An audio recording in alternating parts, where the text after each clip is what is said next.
அதிக விஷம் கொண்ட கட்டுவிரியான் பாம்பு பிடிக்க வந்த வீரரை கடித்து உயிரிழந்த சம்பவம் கோவையில் சோகத்தை ஏற்படுத்தியுள்ளது. கோவை கணுவாய் பகுதியைச் சேர்ந்த பாம்புபிடி வீரரான 35 வயது மதிக்கத்தக்க முரளிதரன். இவருக்கு மனைவி, பள்ளி படிக்கும் ஒரு மகன் மற்றும் கல்லூரி படிக்கும் மகள் உள்ளனர்.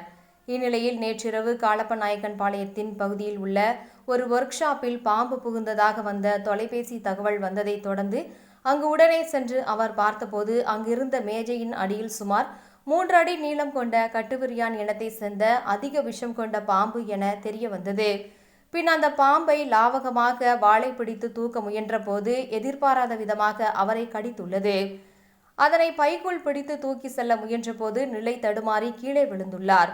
இதனை கண்டு அதிர்ச்சி அடைந்த அங்கிருந்தவர்கள் இதுகுறித்து 108 ஆம்புலன்ஸ், வனத்துறை மற்றும் காவல்துறையினருக்கு தகவல் தெரிவித்தனர்.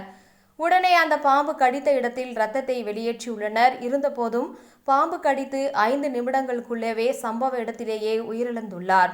அங்கு வந்த வனத்துறை மற்றும் துடியலூர் காவல்துறையினர் அவரது உடலை மீட்டு பிரேத பரிசோதனைக்காக கோவை அரசு மருத்துவமனைக்கு அனுப்பி வைத்தனர். மேலும் இதுகுறித்து வழக்கு பதிவு செய்து விசாரணை நடத்தி வருகின்றனர்.